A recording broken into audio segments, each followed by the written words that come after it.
Mensagens que edificam, ministradas pelo pastor Sidney Ferreira. Bom dia, graça e paz, amados, amém? Louvado seja o nosso Deus. Sem mais delongas, vamos abrir a Bíblia no Salmo 127. Salmo 127, versículo 1 e versículo 2. Estamos em congresso de família e não poderia falar outra coisa a não ser sobre família, principalmente pelo fato de estarmos no mês de família. Durante todo esse mês temos sido bastante ministrado sobre a família. Os irmãos encontraram? Posso ouvir um amém? Assim está escrito: se o Senhor não edificar a casa, em vão trabalhos que edifica. Se o Senhor não guardar a cidade, em vão vigia a sentinela. Inútil vos será levantar de madrugada, repousar tarde, comer o pão que penosamente granjeaste aos seus amados, ele dá enquanto dormem. Louvado seja Deus por esta palavra. Ministre, Senhor, aos nossos corações conforme a tua graça, conforme o teu poder. Essa é a nossa oração em nome de Jesus. Amém. Vamos voltar ao primeiro versículo. Eu vou pedir à igreja toda para recitar. Vamos rezar esse versículo. Rezar é repetir, né? Vamos lá? Se o Senhor não trabalha,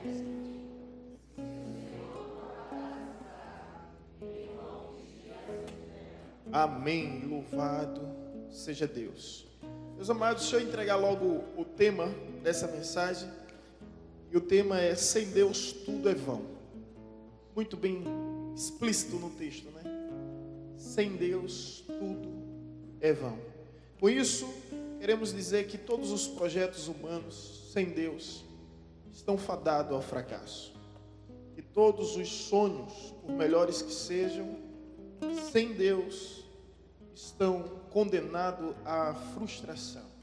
Sem Deus, o texto é muito bem claro, tudo é vão.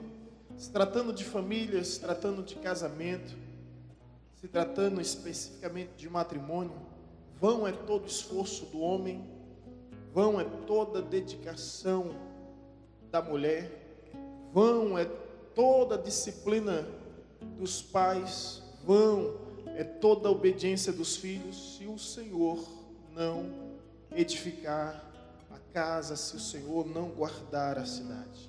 Se há algo que as Escrituras nos ensinam o tempo todo, é sermos submissos à soberania divina, é sermos obedientes. E se tratando de obediência, um conselho prático aqui: procure em Deus um coração ensinável, um coração que não seja pedante, arrogante, soberbo, um coração ensinável, um coração admoestável, um coração disposto a aprender. Porque se houver em você esse coração, ainda que haja erros, você vai ter a oportunidade de corrigir, você vai ter a oportunidade de consertar, você vai ter a oportunidade de se reconstruir a cada instante. Então esse coração disposto a aprender é essencial. Por isso que Davi dizia: sonda-me, ó Deus, vê se há em mim algum coração, algum caminho mau, e guia-me pela vereda da justiça. Ou seja, essa humildade de refletir, às vezes nos falta, e às vezes nós sofremos muito por causa dessa ausência de disposição em aprender da parte de Deus. Nós encontramos na Bíblia grandes homens de Deus que tomaram decisões sem o consentimento e sem a direção divina e pagaram um alto preço por isso. A Bíblia nos diz em Provérbios 16, versículo 1, que o coração do homem faz seus planos, mas a resposta certa vem do Senhor. Você vai ver Josué enfrentando batalhas que Deus não queria que ele enfrentasse. Moral da história: a derrota foi inevitável. Você vai encontrar Davi enfrentando exércitos que Deus não queria que ele enfrentasse, e a realidade, a derrota, o fracasso foram inevitáveis. Então há situações que que nós precisamos dessa direção de Deus, nós precisamos da revelação de Deus. Em suma, nós precisamos aprender a ser dependente de Deus. Questão que desde criança, né? Às vezes a gente olha para os nossos meninos e percebe o quanto eles querem ser independentes, né?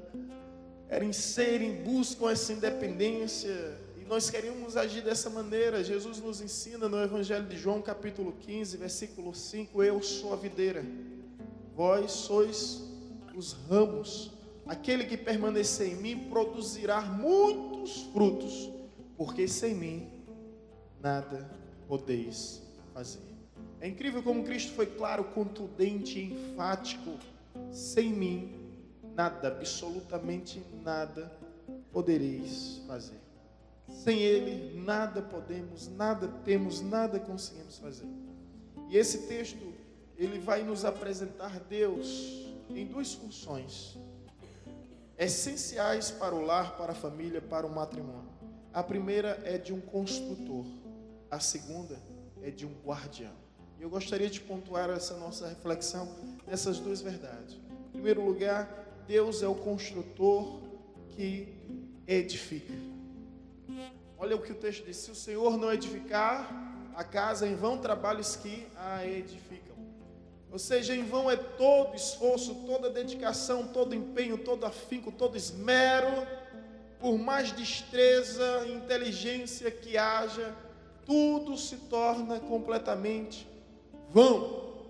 Deus é o construtor que edifica, e o que é edificar? É levar, erguer, sustentar. Então, sem Deus um casamento, sem Deus uma família, não se edifica por si mesmo. E aqui o nosso engenheiro Devane pode até nos ajudar muito bem sobre isso, sobre a importância de um arquiteto, sobre a importância de um engenheiro em uma obra. A obra não pode ser feita pelo olho do dono, nem pela mão do pedreiro. Tem que ter um olhar clínico, uma visão profissional. Caso contrário, tudo tende a sucumbir, tudo tende a desmoronar. E o que o texto está nos dizendo é que Deus é esse profissional, né? É aqui Deus se apresentando como engenheiro, viu, Nico?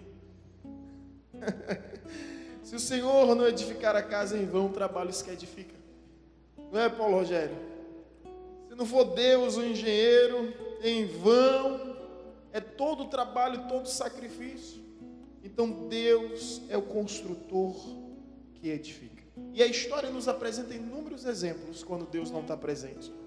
A princípio, a Torre de Babel, um monumento suntuoso, enorme, robusto, onde os homens construíram, e a Bíblia diz que Deus estendeu sua mão e destruiu. Simplesmente destruiu. Os homens construíram na ganância de ser semelhante a Deus, e é incrível como isso aconteceu no passado e isso vai acontecer no futuro, porque a Bíblia diz: no dia em que o homem quiser ser maior que Deus, está em Apocalipse, Deus destruirá o mundo. E hoje, de alguma forma, a ciência ela dá essa ilusão de que o homem pode ser igual a Deus.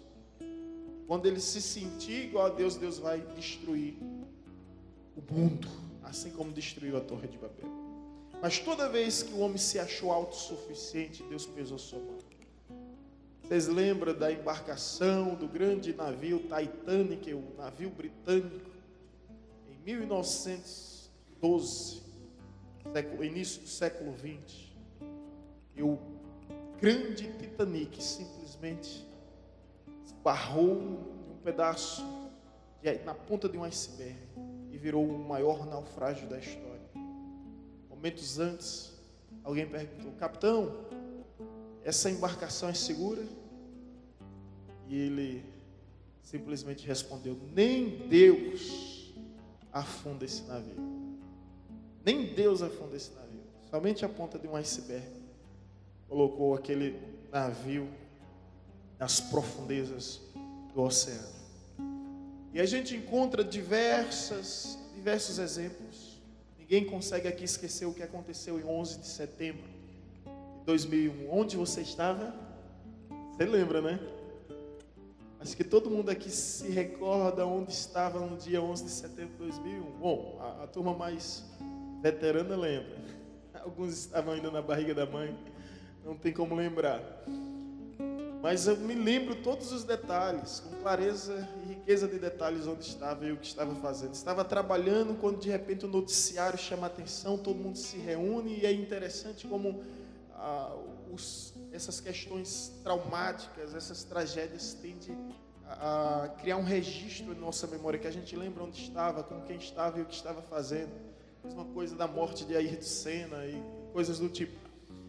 E a gente parou, o expediente parou e ficamos olhando o World Trade Center. Nós visitamos ano passado, hoje é um memorial, é emocionante demais, comovente você visitar aquela região, ter o nome de todas as pessoas que lá foram exterminadas. E é triste, o local ele gera essa sensação de tristeza.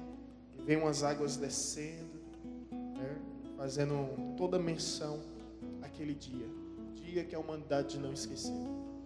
Mas o que chama a atenção aqui é que o World Trade Center era o símbolo do poder, da economia dos norte-americanos, do país que é considerado a maior potência mundial. Simplesmente o símbolo da economia se tornou poeira. Pela explosão, criou-se uma poeira. Tudo foi para baixo, desmoronou, tudo demoliu. É interessante quando perguntaram a Anne Grant, onde estava Deus? Não sei se você já leu esse artigo. Onde estava Deus no dia 11 de setembro? Aí ela disse, antes de eu responder onde estava Deus, deixa eu perguntar, onde estava o homem quando escolheu tirar as orações das escolas, onde proibiu a leitura bíblica nas escolas, onde, enfim, ela apresenta uma série de situações onde o homem estava indo de encontro com os princípios. E a maior nação protestante, cristã, evangélica do mundo sofreu aquele atentado justamente porque virou as costas para Deus. Isso é um fato. Se o Senhor não edificar a casa, em vão trabalha os que a edificam. Além desses exemplos, temos outros como civilizações que simplesmente desapareceram, como os maias, como os olmecas. Algumas que são interpretadas como lendas, mas nunca foram encontradas, como a cidade de Atlântida e como a cidade de Eldorado. Civilizações simplesmente que desapareceram do mapa da história e nunca, jamais foram encontradas. E isso, de alguma forma, me faz refletir sobre essa verdade.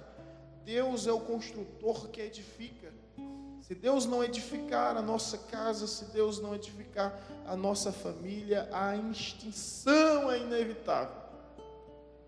Essa é a verdade. Essa é a grande verdade. Então, se Deus está aqui dizendo, olha, detalhe, irmãos, Deus não quer ser visto somente como aquele que idealizou, mas aquele que mantém, aquele que sustenta. Você consegue entender isso? Deus não quer ser visto simplesmente como alguém que inventou o casamento, inventou a família, mas como alguém que sustenta a família, como alguém que mantém a família. Isso é importante, sabe por quê? Porque a gente olha para as Escrituras e a gente percebe, foi Deus que inventou a família, foi Deus que inventou o casamento, mas muito mais do que inventar, muito mais do que idealizar, Ele quer ser considerado como aquele que mantém, como aquele que sustenta. É por isso que diz em Eclesiastes, capítulo 4, versículo 12, que o cordão de 3 dobras não se partirá com facilidade. Ou seja, está falando justamente sobre o casamento. O casamento tem um homem, tem a mulher, mas tem a presença de Deus. Tem a presença de Deus. Em um encontro de casais, eu fiz uma pergunta aqui interessante. Mas qual o propósito do casamento? Vamos pensar sobre isso. Procriação é um dos propósitos, mas não é o principal. A pergunta é: qual o principal propósito do casamento? Essa é uma pergunta retórica, reflita, não precisa responder, mas acompanhe o meu raciocínio. Procriação não necessariamente. Companheirismo, tendo em vista que Deus disse que a primeira coisa que ele não gostava e que não era bom é que o homem estivesse só. Então Deus fez o casamento somente por companheirismo, para corrigir o problema da solidão? Não necessariamente. Felicidade? Não necessariamente. Tudo isso faz parte do propósito, mas não é o propósito principal. Então qual é o propósito principal do casamento? Procriação? Não. Felicidade? Não. Companheirismo? Não. Qual é o propósito? A Bíblia diz claramente: tudo que Deus fez para a glória do seu nome. Então qual é o propósito do casamento? Glorificar a Deus na sua existência. Mas como o meu casamento pode glorificar a Deus? Através da união, através do perdão, através do comprometimento, através da aliança. As pessoas vão ver vocês, vão ver para um casal e vão dizer: eles tinham tudo para se separarem, mas estão juntos, unidos. Glória a Deus pela vida deles. Eles tinham tudo para serem felizes, mas são felizes, porque algo que a gente sempre tenta dizer bem assim: não se deve simplesmente casar por amor, mas casar para amar. Casar por amor é muito fácil. Difícil é casar para amar. É você acordar todos os dias e dizer: te amo. Ainda te amo, né? Todos os dias esse desafio. Então não é casar simplesmente por amor, mas casar para amar. Não é casar para ser feliz, mas casar para fazer o outro feliz, que esse é o grande desafio. Quando a gente casa para ser feliz, é um suicídio matrimonial. Estou casando para ser feliz. Meu Deus, misericórdia. A pessoa vai buscar sua felicidade de todo custo, de toda forma, e no afã de encontrar essa felicidade, ela anula o outro, ela ignora o outro. É verdade, porque para ela o que importa é ser feliz. Mas quando ela casa para fazer o outro feliz, aí, queridos, existe, sabe o que? A reciprocidade. Porque amor gera amor, respeito gera respeito, confiança gera confiança, carinho e afeto gera afeto e carinho. Amém? Então são instruções bíblicas que a tendência mundana é deturpar. E nós precisamos resgatar esses conselhos. Quando a Bíblia vai falar lá em Efésios 5 sobre casamento, sabe o que é que Deus diz? Grande este mistério. Deus chama casamento de mistério. Olha só, para Deus chamar algo de mistério, é porque o negócio é misterioso. A Deus chamar um negócio de mistério, né? Grande é esse mistério. Aí diz: me refiro a Cristo e a igreja. Aí faz essa associação, né? Entre Cristo e a igreja. E se você for ver, o exemplo maior da Trindade é justamente o casamento, né? A Bíblia fala que a Trindade são 3 em 1, e vai falar que o casamento é um reflexo da Trindade, quando já não serão mais 2, porém um só, e o que Deus uniu, não separe o homem. Eu falei recentemente, se há algo, uma cerimônia que a gente tem certeza que Deus se faz presente, é justamente o casamento. Sabe por quê? Porque o texto nos diz: o que Deus uniu. O que Deus uniu, né? Não separe o homem. Então, gente, vamos refletir sobre essa verdade. Deus é o construtor que edifica. Se o Senhor, ouça isso, se o Senhor não edificar a sua casa, em vão trabalha os que edificam. Seu casamento está passando por dificuldade, chama Deus para ser a terceira dobra desse cordão. Cordão de 3 dobras não se partirá com facilidade. Eu lembro que eu estava um dia na chácara Regina, no encontro de diáconos. A gente estava almoçando e eu queria falar sobre unidade, e eu de repente olhei para um lado, olhei para o outro e disse: Deus, me dá uma estratégia para falar sobre a importância da unidade. Aí eu vi um pé de coco, fui lá e arranquei umas palhas do pé de coco e tirei aqueles talos, né? Você puxa de um lado para o outro, tirei aqueles talos. Dei um talo daquele para cada diácono e disse para eles: tentem quebrar. E eles foram lá e simplesmente quebraram. Depois fomos de novo, aquela palha, tiramos todos os talos, reunimos eles e passei para cada um. Tente quebrar agora. Todos os talos juntos. Ninguém conseguiu. Sabe o que é que você aprende aqui? A importância da união. A importância da unidade. Quando Deus está dizendo, um cordão de 3 dobras não se partirá com facilidade. É que essa terceira dobra, ela vem justamente para fortalecer, para dar a resistência necessária para que os casais possam suportar e superar todas as adversidades em Cristo Jesus. Amém? Em Cristo Jesus. Suportar e superar todas as adversidades. Então, irmão, o propósito do casamento é a glória de Deus. Quando Deus estabeleceu o casamento, Deus visava, sabe o quê? Estabelecer o seu reino, um reflexo do seu reino. Por isso que a Bíblia diz, grande é esse mistério, me refiro a Cristo e a igreja. É a comparação que Deus faz. É a associação que Deus faz. Então, Deus é o construtor que edifica. Que edifica. Segunda verdade, Deus é o guardião que protege. Olha o que o texto vai nos dizer. Se o Senhor não guardar a cidade, em vão vigia a sentinela. Sentinela eram os vigilantes, os guardiões, os protetores que ficavam nas torres altas, esperando, ou seja, só observando se havia perigo à vista, coisas do tipo. Então, a Bíblia vai nos apresentar Deus como o guardião. Isso é incrível, acompanha comigo. O Salmo 121 diz, eleva os meus olhos para os montes, de onde me virá o socorro? O meu socorro vem do Senhor, que fez os céus e a terra. Ele não permitirá que os teus pés vacilem, não dormitirá aquele que te guarda.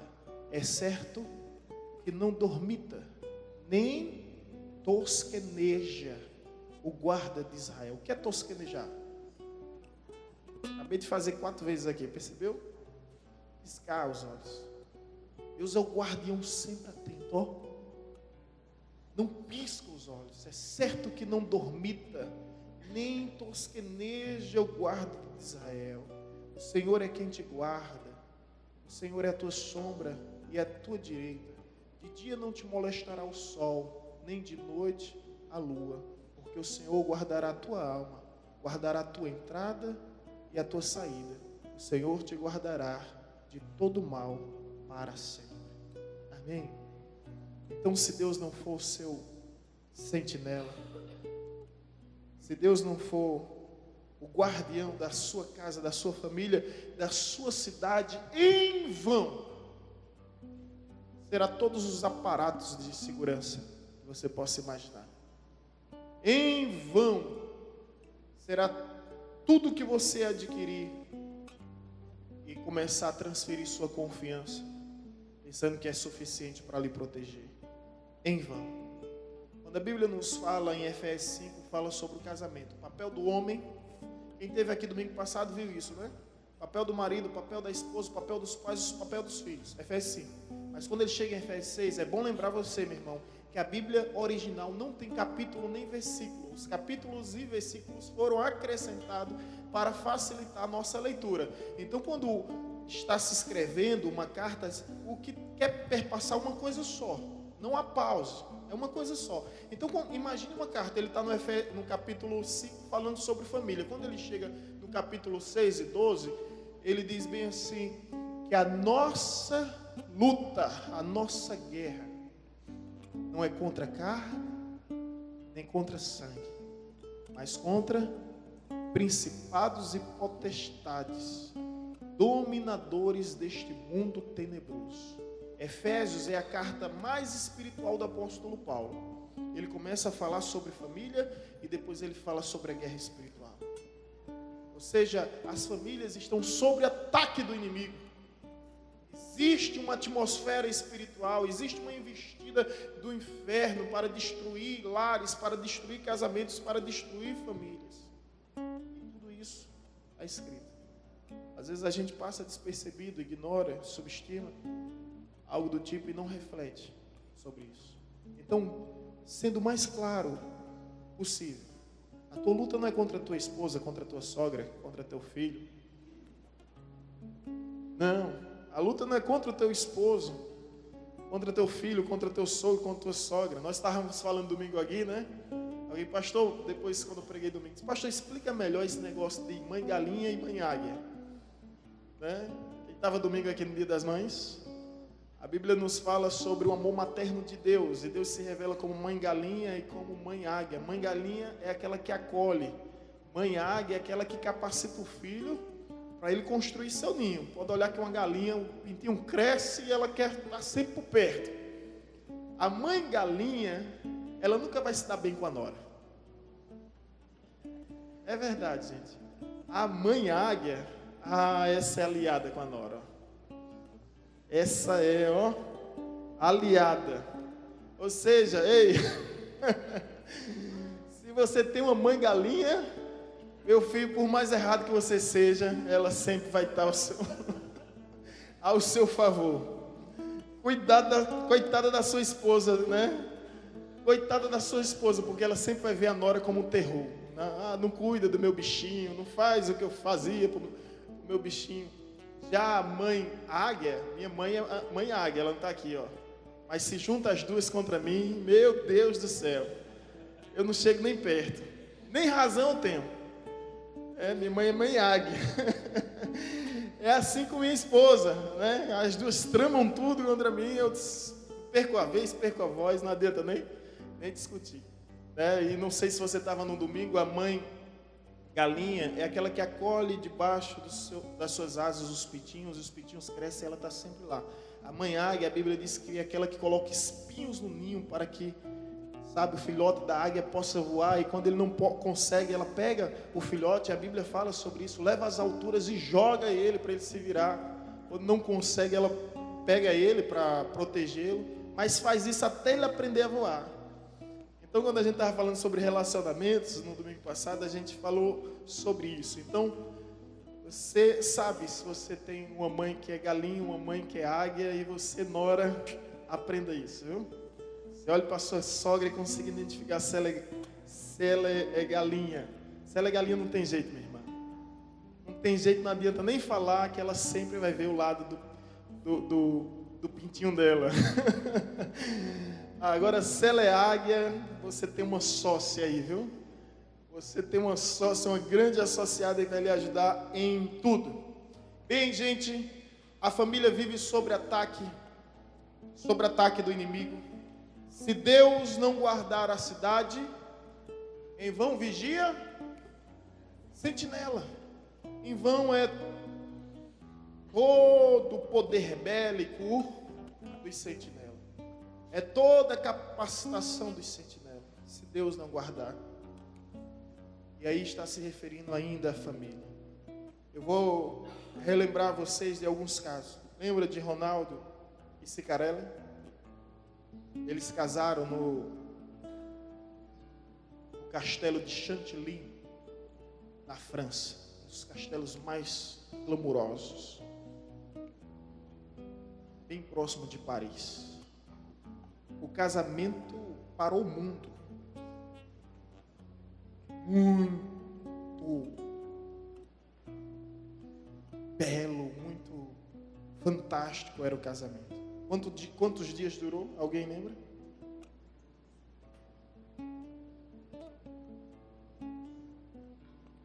...86 dias.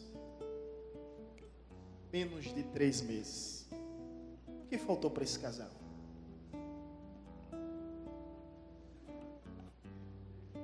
Faltou riquezas, fortunas, dinheiro, fama, sucesso. Beleza da parte dela? Não. Da parte dele? Parte dele. Mas ele era belo, carinhoso, né? Gentil. E faltou desse casamento. Qual seria a conclusão mais sábia? Deus. O casamento durou apenas 86 dias. Ronaldo e Cicarelli. É o casamento mais relâmpago que já existiu? Pasmem com isso. Britney Spears e Jason Alexander casaram na capela de Las Vegas. O casamento durou 55 horas. Jason Alexander bebeu demais além da conta.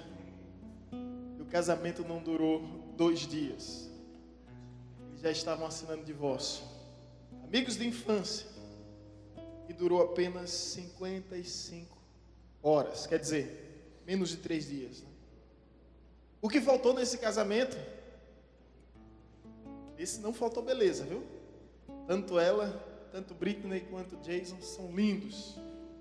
Não faltou fama, não faltou sucesso, não faltou riquezas, não faltou condições. O que faltou? Faltou Deus. Se o Senhor não edificar, em vão trabalhos que edifica. Se o Senhor não guardar a cidade, em vão trabalha aqueles que guardam. Em vão trabalha o sentinela. Então, sem Deus, tudo é vão. Sabe o que é que chama a minha atenção nesse texto aqui? Eu quero concluir o próximo versículo, por favor. Versículo 2. Sem Deus, inútil vos será.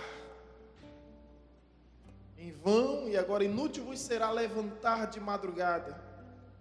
Seja todo sacrifício, todo esforço, todo empenho, todo labor, toda labuta, em vão quando Deus não é o centro. Em vão vos será levantar de madrugada, repousar tarde, comer o pão de dores, pois Ele supre aos amados enquanto dormem. Gente, a melhor hermenêutica que eu tive desse texto foi ver minha mãe cuidando do meu sobrinho. Meu sobrinho estava dormindo e ela lá estava lavando as roupas dele.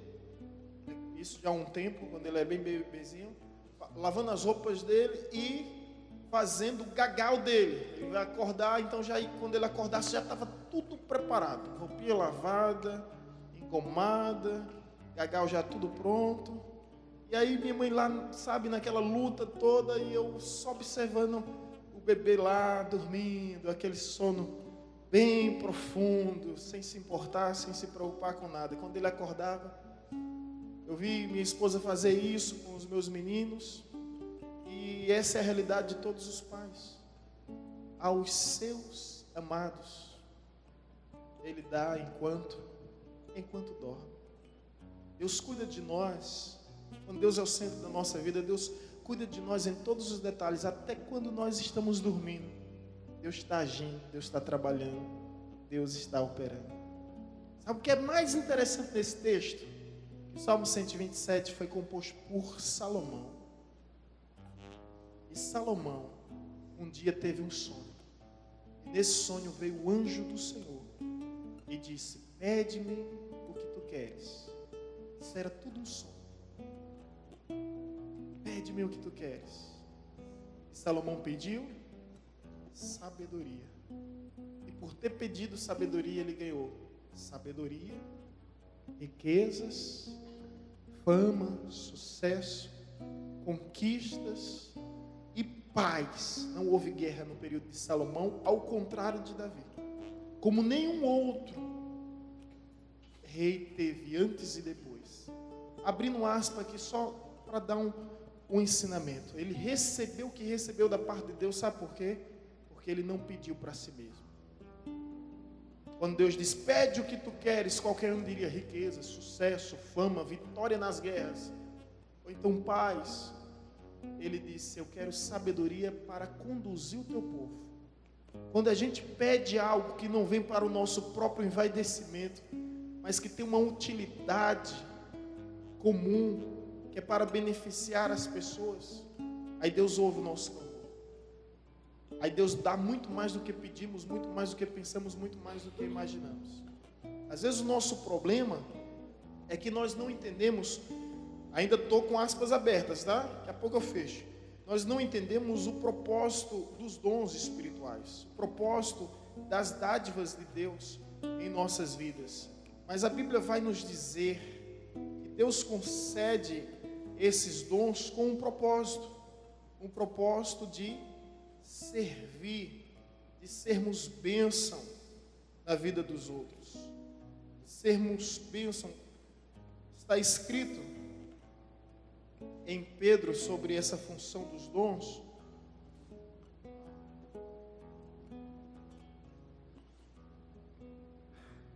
Deus derrama esse dom para que a gente possa abençoar. E nós somos dispenseiros dessa graça.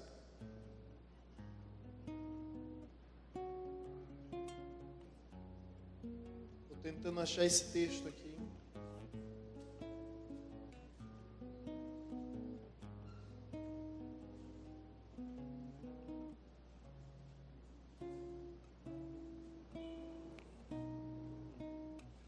Gente, não estou encontrando esse texto, infelizmente.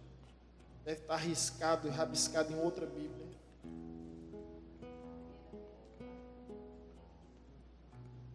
Muito bem, está vendo como é importante? Por isso que a Bíblia diz, é melhor serem dois do que um. 1 Pedro 4,10.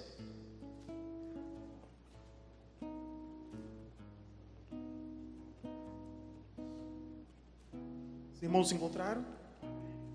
Servi uns aos outros, cada um conforme o dom que recebeu, como dispenseiros da multiforme graça de Deus. Você conseguiu entender o que o texto está dizendo? Que o dom é para o serviço, servindo uns aos outros conforme o dom que cada um recebeu, como bons dispenseiros da multiforme graça de Deus. Quando Deus diz lá em Atos 1,8, Cristo diz: mas recebereis poder ao descer sobre vós o meu Espírito. Se a gente lê até aí, a gente pensa que esse poder é para nos envaidecermos, né? Aí o texto continua: e ser-me-eis testemunhas, Jerusalém, Judeia, Samaria, até os confins da terra.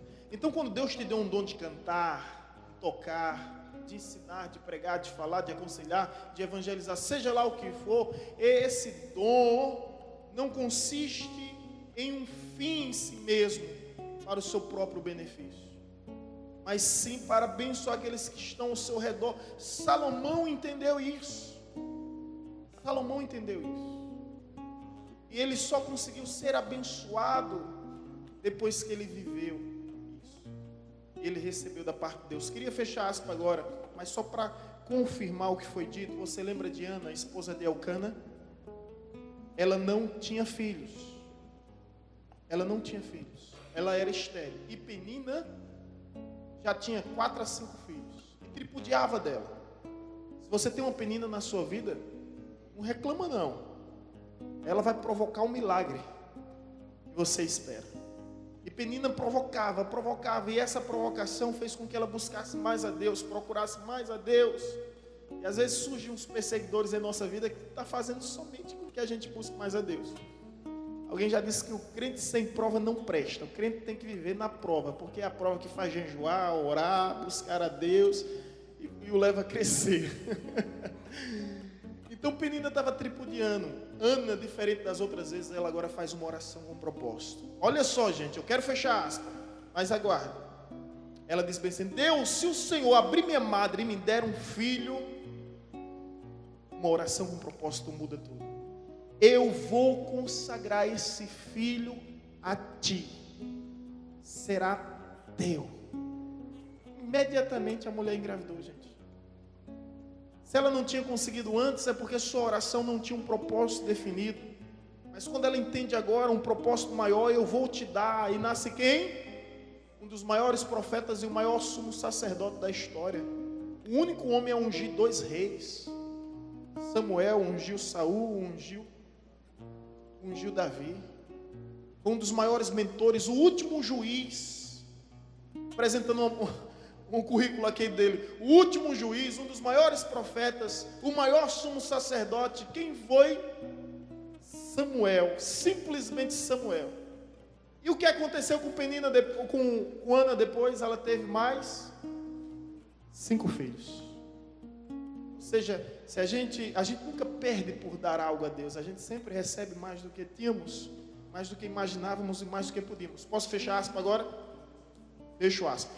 Entendeu o mistério?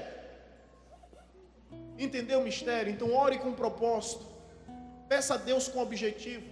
E que esse objetivo não seja beneficiar a si mesmo. Em suma, quando Salomão recebeu da parte de Deus, ele estava fazendo o quê? Ele estava fazendo o quê? Dormindo. Dormindo. Enquanto ele estava dormindo, Deus estava colocando no coração dele as riquezas, sucesso, paz e sabedoria. Vamos voltar a Salmo 127, versículo 2.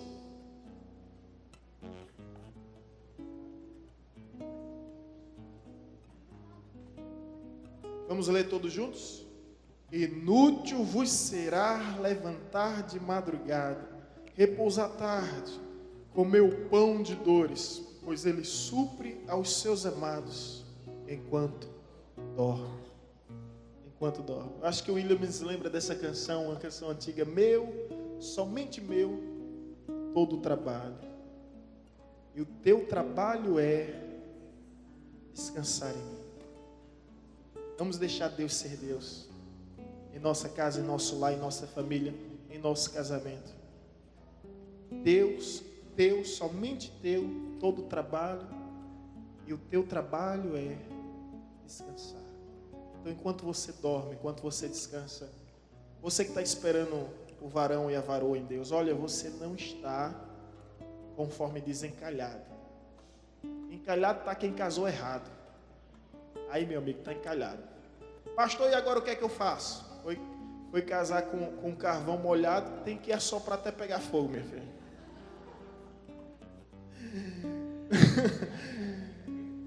Quem está solteiro está ancorado em Deus, esperando em Deus. Você está ancorado. Agora, quem casou e casou errado, aí está encalhado, meu amigo. Aí o negócio está feio. Mas por que eu estou falando isso? Porque Adão saiu procurando no Éden a sua companheira. Olhou para o elefante, viu que o elefante tinha elefoa. Olhou para o leão, viu que o leão tinha a leoa. Olhou para o camaleão, viu que o camaleão tinha camaleoa. Mas quando olha para o varão, viu que o varão não tinha varoa. Ele ficou tão triste, tão triste. O que é que você faz quando está triste? O que é que você faz quando está triste? Abatido. Deixa eu ver, o que é que você faz, hein? Olha, tá bom aí. A tendência maior nossa, sabe qual é? Dormir. Não é? Está tão triste, está tão abatido que a gente se tranca e quer dormir. O que foi que Adão foi fazer? Dormir. Aí quando ele está dormindo e assim descansando, aí Deus...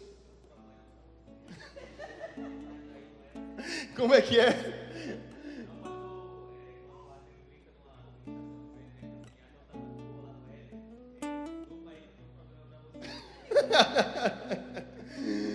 Olha aí o que Steven... É ele que está falando, viu? É o que Steven está falando, é o que Léo está falando. Ele disse que Deus disse assim, Adão, está tudo muito tranquilo, você está muito sossegado. Espera aí, vá dormir que eu tenho um problema logo para você resolver. Alguns dizem até que Deus construiu o mundo e descansou. Depois Deus formou o homem e descansou. Mas depois de fazer a mulher, nem mais Deus nem o homem descansaram. Brincadeira, está sendo... E mais um. Alguns dizem, né? É o que dizem. Gente, mas... Aí você me complica, Léo. Mas a verdade é que o varão só encontrou a varoa quando... Quando o quê? Descansou, dormiu, descansou. Descansa em Deus. Agora não descansa demais não, viu, irmão? Descansa em Deus, mas não descansa em si mesmo não, viu? Eu estou vendo umas pessoas aí que tá só Jesus na causa. Tem até uma história que diz que as mulheres de 15 a 25, o discurso delas é: muitos são chamados, mas poucos são os escolhidos. Isso é de 15 a 25, viu? Cabeça erguida. Muitos são chamados, mas poucos são os escolhidos. Depois a idade passa, né? O tempo vai passando, aí chega os 25 a 35, o discurso já é outro.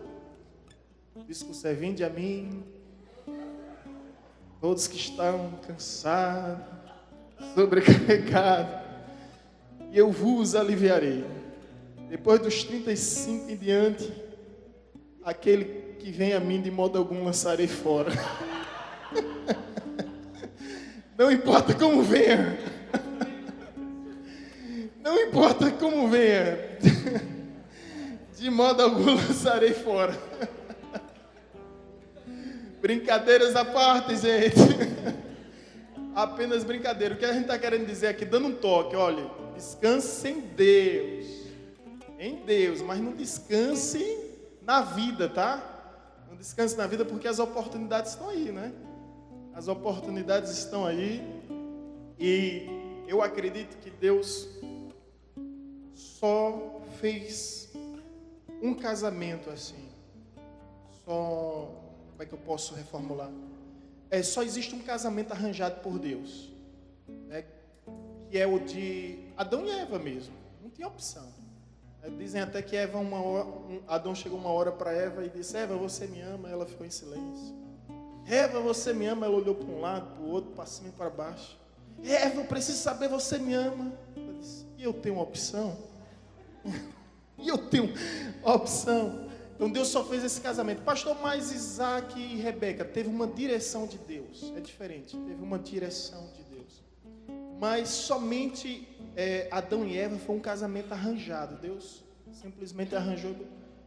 E gente, Deus não faz mais isso. Sabe por quê? Porque Deus fez o que fez por Adão. E Adão ainda foi capaz de dizer: oi, a culpa é da mulher que tu me deste. Deus disse: eu não escuto isso mais de ninguém. Se alguém tiver problema no casamento, eu vou dizer: foi a mulher que tu escolheste, foi o homem que tu escolheste. Deus não escuta isso mais de ninguém. Essa ideia de casamento arranjado não existe, até mesmo porque existe muito mais mulheres do que homens. E aí cada homem ia ter 2, 3 mulheres, era um absurdo, era poligamia. Então não existe casamento arranjado. Agora Deus vai te dar inteligência para você escolher o seu cônjuge. Deus vai te dar inteligência, Deus vai te dar direção, Deus vai te dar iluminação para que você venha escolher. Mas o responsável é quem? É você.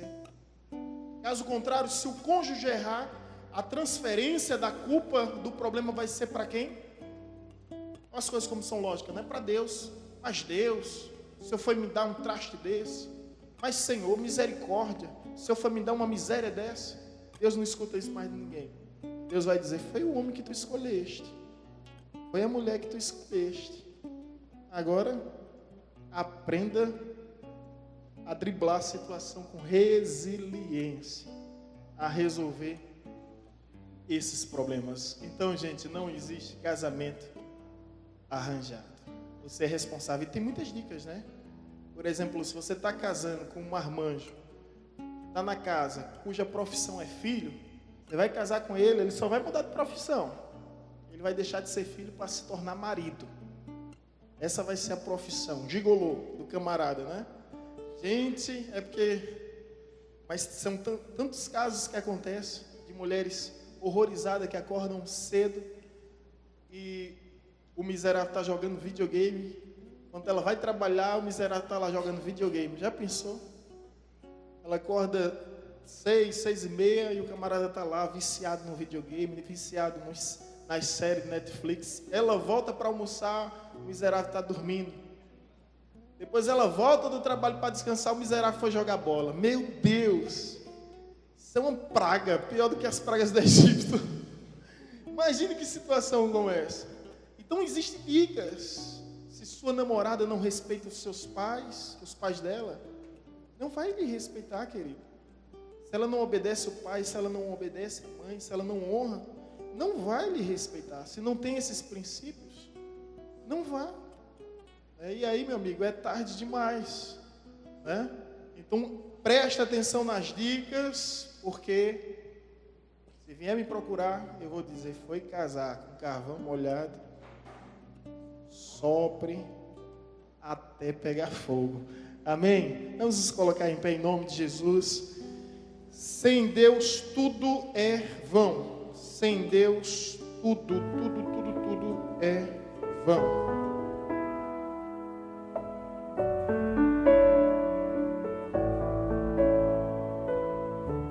Você acabou de ouvir uma mensagem ministrada pelo pastor Sidney Ferreira, da Igreja Batista Evangelizadora.